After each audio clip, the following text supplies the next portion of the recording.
Good afternoon everyone, welcome back to the third part of our little game asset tutorial on making our low poly machete. In this part we are going to texture our work from before, so let's get a quick little look at what we're going to be creating. I've got a little, here's one I made earlier, and again we're just going to use the built-in materials in Substance Painter just so that it's accessible for everyone. No doubt you could download some other materials that are available online, or possibly make your own to improve the look of this a little bit, but just sticking with the basic materials, here's what we're going to create today. So let's just start a new file here, go to File and New. Template is going to be set to PBR Metallic Roughness. Now I am using an older version of Substance Painter 2019. In newer versions we will probably have the default set to Alpha Blend or something similar to that, but as long as it says PBR you're not far off. As long as it's PBR it'll be okay. File, we're going to choose our FBX that we exported, or unwrapped FBX that we left off in part 2. We're going to set document resolution to 2048 and don't need to touch anything else based on our settings from before, so we're just going to hit OK. I can discard this one, and there we go, we have our nice blank sword. Let me just see this UV map, and first thing we want to do, go texture set settings, scroll all the way down, click on Beck Mesh Maps. Output size is fine there at 1024. We don't have a high poly mesh, so we're just going to use low poly mesh as high poly, and we'll back out those maps. Once that is finished, we'll see all our little slots here become populated with the auto-generated maps. We can come back to layers and we can start building up on our sword. So playing about with this, a couple of nice basic materials that we can use. I'm going to chuck Brass Pure onto the handguard. So I'm going to add a black mask to that. And in my polygon fill tool, sorry, I'm going to choose my mesh fill. The mesh fill will select an entire object in the mesh. So if you recall last time we had the blade, the grip, the handguard and a little pommel underneath. Those were our 4 meshes that make up the whole object. So we can just use that method there and fill the handguard. What I'm also going to do is choose, there is a nice titanium metal here. I'm going to grab it, throw it on the blade, and it gives us a nice pure shine. I think this is nicer than the steels that are included by default, but we only want this for the blade, so we're going to go black mask, and we will just fill that on the blade, and there we go, that looks nice.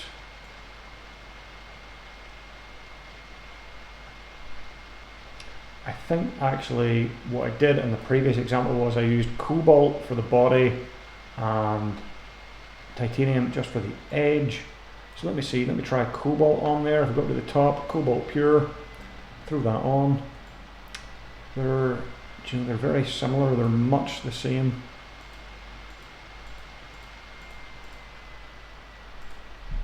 I think the cobalt's just a little bit bluer, but you know what, that result's fine. I'm happy enough with that just with the titanium. It's giving us nice definition on that edge. So yeah, either or, cobalt or titanium, whichever one you want, both give a nice result. I'm going to stick with the titanium just because I've already masked it, so I'll get rid of that cobalt. Let me see, what else do I want? I'm going to add,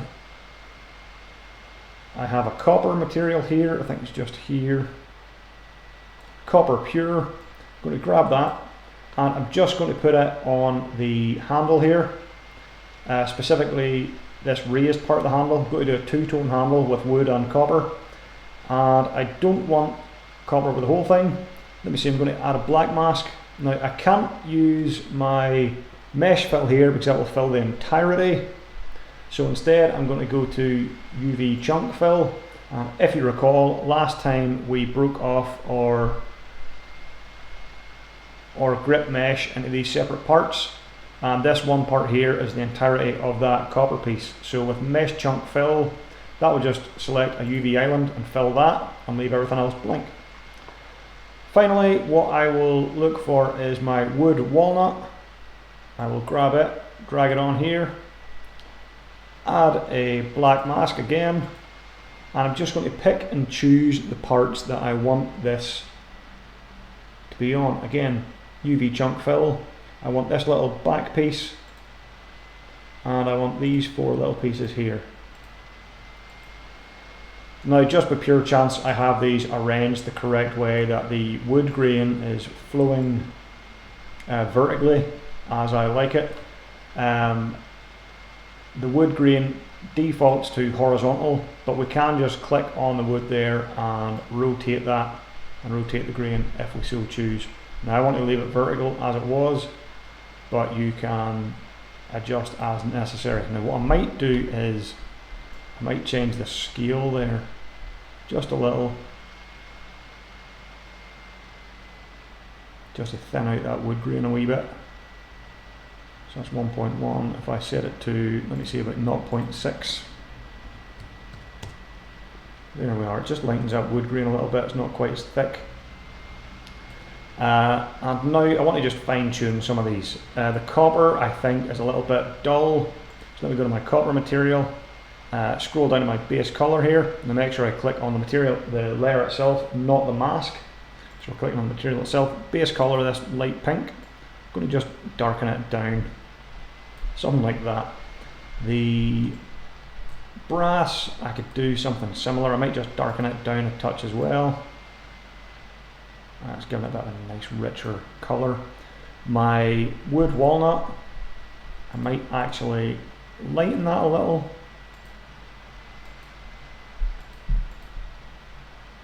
Possibly even go for a nice grey. No, I'll leave it as is. I'll leave it that nice dark colour. So there's a contrast between the copper and the wood. Okay, let me see. That just leaves us with this pommel down here. I might just make it copper as well, just to save us any further hassle. UV chunk fill. We can't fill that there. Although I may make this little part brass, just to change the look of it. I'll go to my brass again. Click those. Click that little bit of pommel. There we go. Very, very nice. So that is our base materials on there. Now we just want to tidy this up, fine tune it a little bit. One thing I want to do is decorate this handguard a little. And how I'm going to do that is I'm going to have a repeating pattern go all the way around. I'm going to create a new fill layer.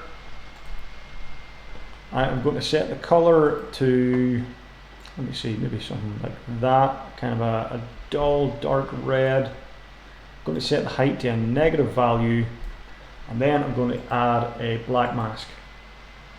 And with just my regular paintbrush selected, let me just show a little bit more of the properties list here. I'm going to change my alpha. Now ideally I would use a better alpha for this than what's provided, but I did find a reasonably nice one in here. Let me see if I can locate it again. There's the fleur-de-lis. The fleur-de-lis works quite well as a little stamp on the side of the blade. So let's click that in there. Let me just see, am I on the correct layer?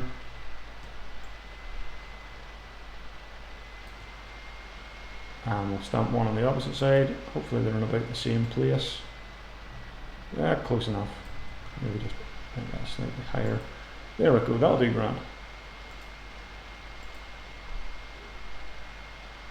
Roughness, I'll maybe adjust the roughness on that a little bit, just so it doesn't shine quite as brightly. And the colour is not coming through. Oh, of course, colour is down here. We'll drop that up on top. And there, we're getting the colour come through in that. You may or may not want colour. If so, you can leave it underneath your metal layers. But I think the colour adds a nice little detail. So that's nice for the blade. What about our little grip itself? Back to searching for alphas here. I wish I had noted the name of the one that I used. just see, actually this one looks quite nice. No, I will use the one, here we go, medieval swirl. Okay, so this is one of the default ones, or at least it's the default one in 2019. Hopefully you still have the same. And what I will do is I will place it all along here. Now it can be quite awkward to try to place this on our model like so. So I've got these laid out nice and flat. What I'm going to do is I'm going to hold control and roll my mouse wheel just to adjust the size of this a little bit. That's a little bit too big. It's giving me too big a change with the mouse wheel. I'll maybe just go up here manually and set this down. Let's try 16, see how that looks. And if we just stamp one of these down, that's looking lovely. That's very nice. So I'm just going to continue that. And what I do want to do here is on my properties, down here we have a little option called alignment. I want to set this from tangent wrap to UV. Difference is tangent wrap is perfect for painting on the model itself, but if we set this to UV, it's a little bit more efficient if we paint on the UV map. So we will go over here and we're just going to continue that pattern all the way down. Now you can add a bit of variation to yours. For brevity, I'm just going to stick to the same one and go all the way around. I'm just manually stamping these. Now I'm not going to be very precious or careful with them, purely because it's a repetitive task. And when I get to this end here, and it's a little bit too long, what I'll just do is shrink that down a little bit, hold control and drag my left mouse button just to rotate that.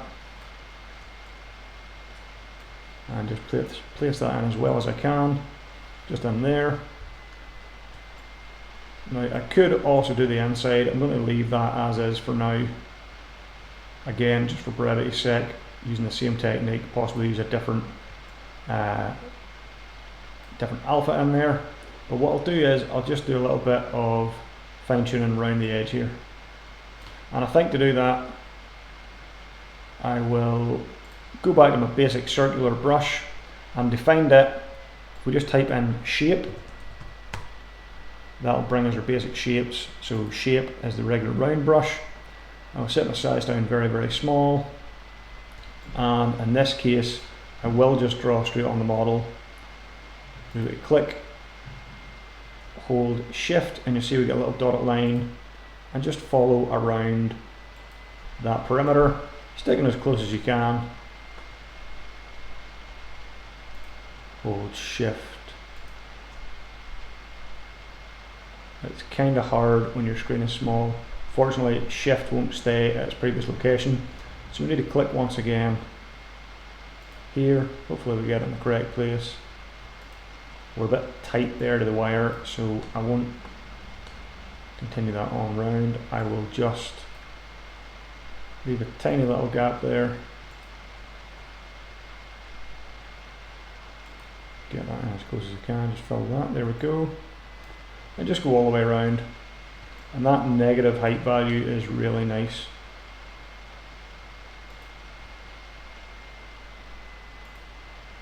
Let's see, just get this as neat as we can. Down here and just close that gap. That is lovely. We could do a few of those, we could maybe add more. Add a couple of squiggles in here, just to get rid of that plain design. Just Control Z if it's not very accurate. And I think the demo one I showed you earlier was a little bit different to this, but again, just for brevity's sake, I'm just throwing in something quick, just to add that little bit of detail. And that, even just with some lines and grooves painted in there, that looks quite nice. Hopefully this will be vaguely symmetrical.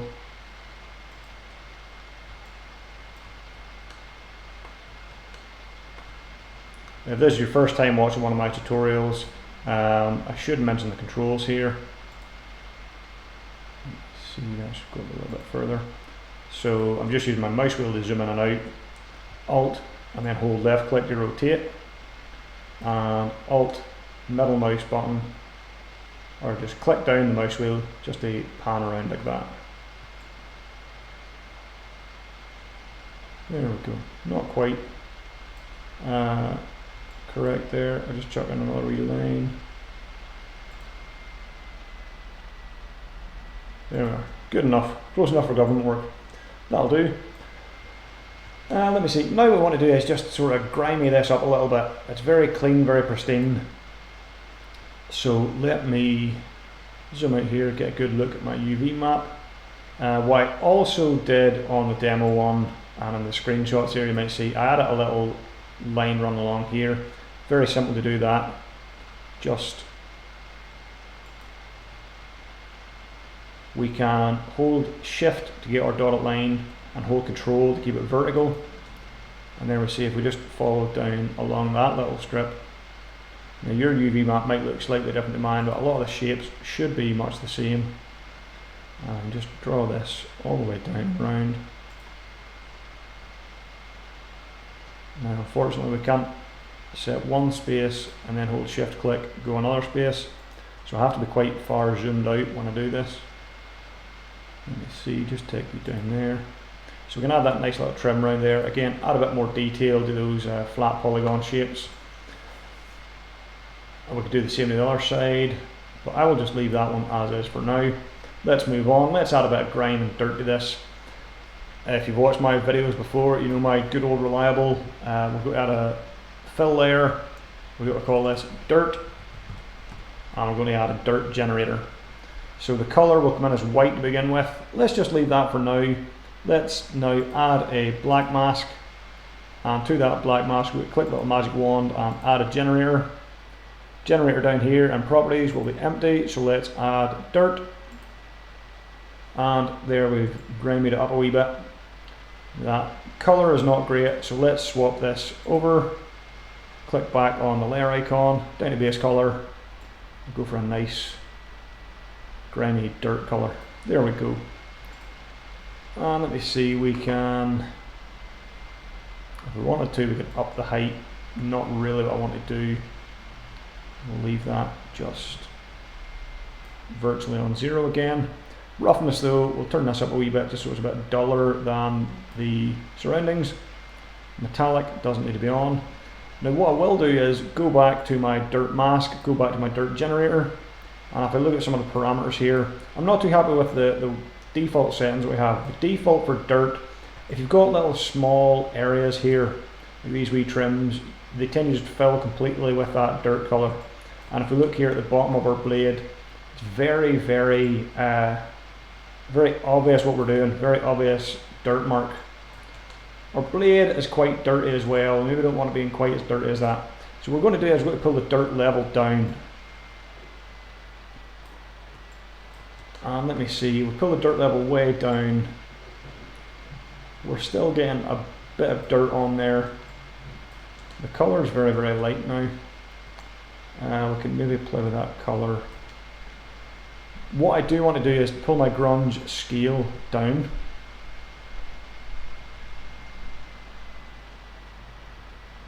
Maybe just a little. If I leave my grunge scale too high, it kind of tiles it. If we pull it down, you can see what's happening there. Scales up that grunge and we get less repeating patterns. Makes it a bit more unique. Let me play with this dirt level, maybe just pull it up a little bit more. Yeah, leave a bit of that red on there. I'm getting a lot of like pale dirt here, so let me try to change my contrast. I'll adjust the contrast just a little bit to sharpen that. And if I pull my grunge amount up, let's not pull it too far. Just keep it nice and low.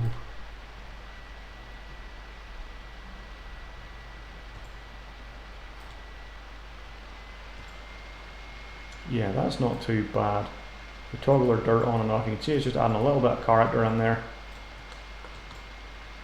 A little bit of muck and grime, a little bit of blemish to all that shiny metal. Just gives it a wee bit of a time-worn kind of patina. Can maybe turn it up a little bit more actually. The blade's still very, very clean, very dull. Let's just turn that up just a tiny amount.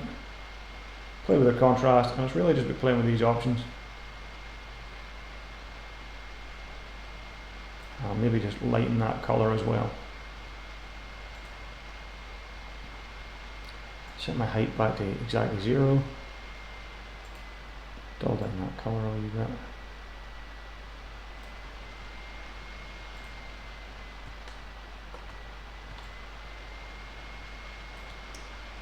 And I'm looking at this here. I seem to be getting more dirt down here, but less on the blade, and I'm not really liking the overall result.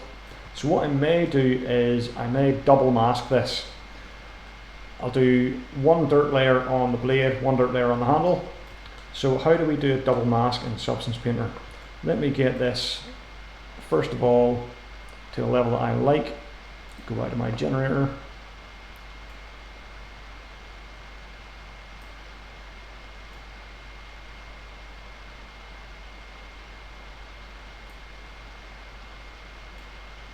I'm just playing with all these different levels.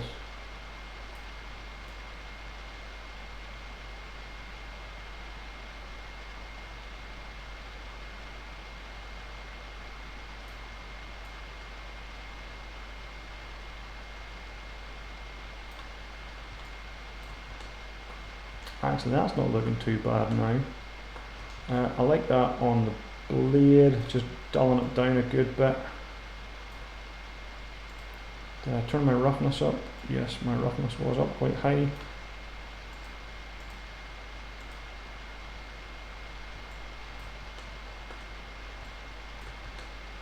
So I like what I've got on the blade. I'll call this Dirt Blade. And I will actually just duplicate this layer, Dirt Blade, and I'll call this Dirt Handle. Let me just toggle off Dirt Handle. First of all, Dirt Blade, I am going to grab a little folder, call this one Dirt Blade, and then chuck that layer inside that folder. And now what I can do is I can actually mask the folder itself. So I'll turn the folder off and on. You can see we're getting that dirt everywhere. I'll add a black mask and I will just reveal the blade. Use my mesh and reveal the dirt on the blade. So those settings are good on the blade. Maybe a wee bit sort of heavy handed down here, but that's just something you have to accept with those generators. It can be hard to get it perfect. And I'll do the same on the handle now. So let me turn on that handle, turn off dirt on the blade. Let me add a wee folder, call that folder Dirt Handle, chuck the layer into the folder, black mask to the folder, whoops, make sure we add the black mask to the folder, don't overwrite our generator, and we're just going to reveal that on our 3D pieces. Mesh fill there, and we can do a little pommel as well. So we can now play with these settings independently. If I turn the dirt back on the blade, I've got it nicely on the blade, a nice level of blemish there. But now I can independently go to my dirt handle layer, go to that, go to the generator within, and if I now change the sliders there, we'll see that it's leaving the blade as is.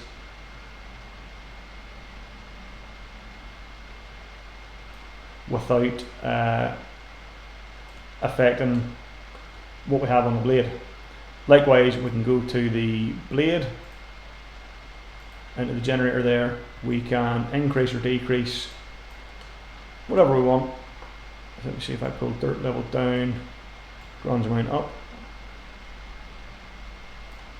That can work quite well. If I have a lower dirt level but a higher grunge amount, we don't get as much down here. Let me see, I'll just maybe pull it up a tiny bit, just the slightest wee amount, just to help blend in that little connector there. We're a bit too heavy now. Just down ever so slightly. There we are. So it's a game of fine tuning really. But I'm happy enough with that. So there is our dirt. last wee thing I'll do, I'll add a little bit more blemish to the handle here. How I'm going to do that is once more create a new fill layer. I'll pull it right up to the top. No, I won't. I'll leave it down here underneath the dirt layers just for now.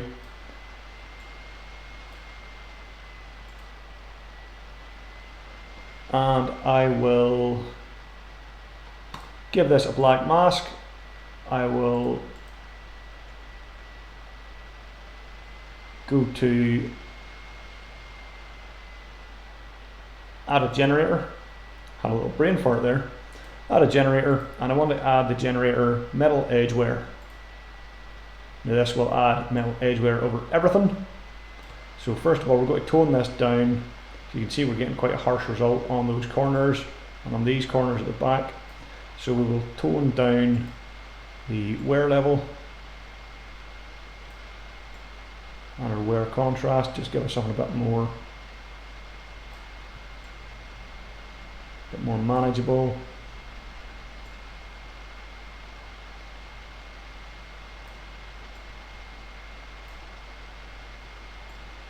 Just play with these until we get something that we like.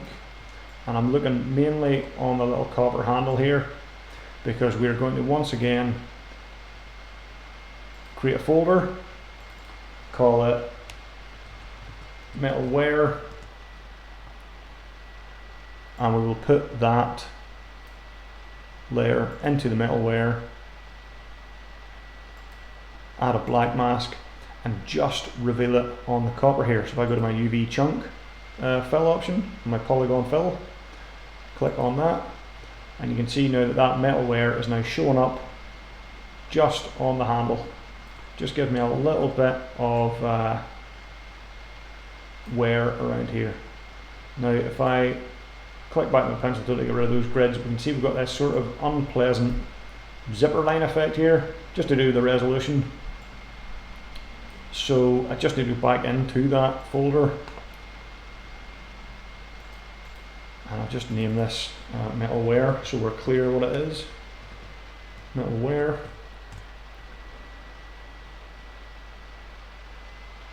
Go back to the generator and just play with some of these the options.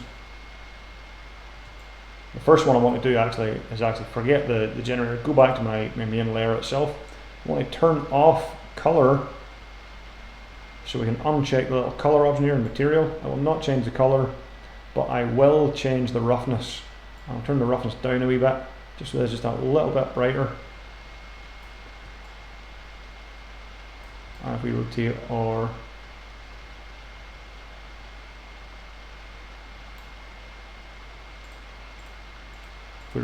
or light around that, we can see how it's just giving some parts of it now are just being lit a little bit differently. Just as there's a wee bit of sort of polish, bit of wear and tear happening on these sort of harder edges. So don't need the color. Can turn my metal value up a wee bit on that, not all the way. I just give that sort of dull look. There we are. We can see that now a bit better.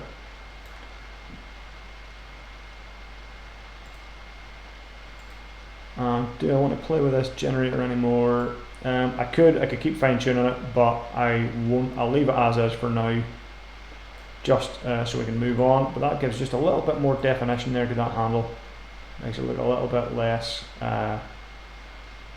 pristine. All in all, that's looking pretty good. We could maybe do a little bit of wear and tear down here to the pommel underneath, but we're not going to see it much. I might just leave it as is. We could do some of the same things that we've done here. Maybe add some detailing in with a negative height map. The other last wee thing I'm going to do, just add a little bit of a splatter on here, as if maybe it's been used and gathered a bit of blood over its time. It's been sort of caked in. So once more, add a fill layer. Let's see, where did I add that? All the way down here. I'm going to drag it up to the top. And I'm going to call this blood splatter. We will set the base color to a nice dark red.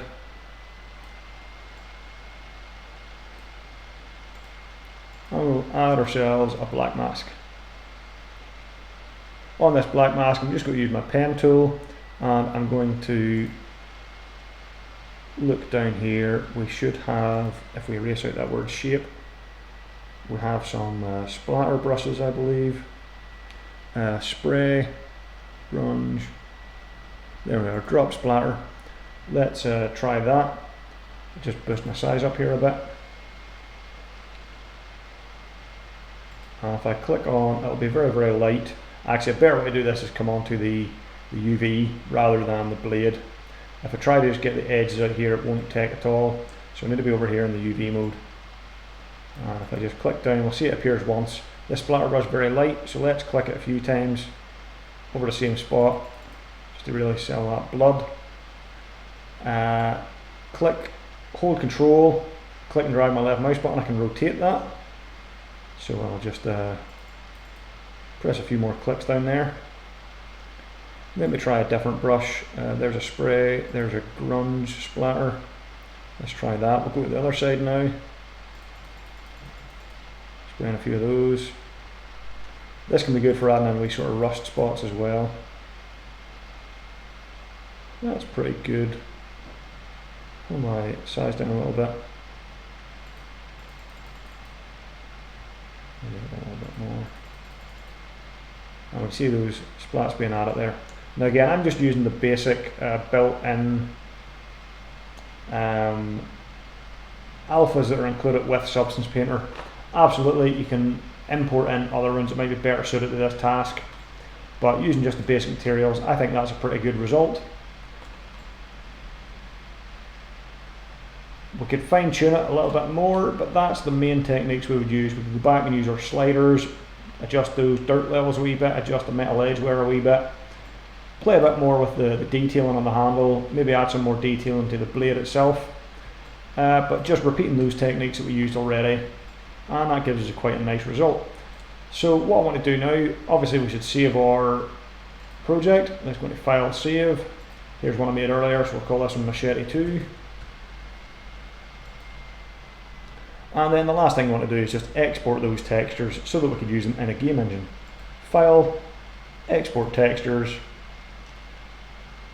And once again, newer versions of Substance Painter, this screen might change. But if we look for anywhere that shows us a file path, that's where we're going to export it to. So let me grab somewhere here. Then what I like to do is make a new folder for my textures. It's going to spit out a number of files. So I like to just add a folder for that. Select that folder. Configuration, PBR metallic rough, that is fine. Texture set's just the default material. We only had one texture set, that's fine. PNG, grand. So we will just go down here to export. That will start exporting. And when we're done, we will have our textures. Export with some warnings, not too worried about that. Now if I open up here, Machete textures, there we go.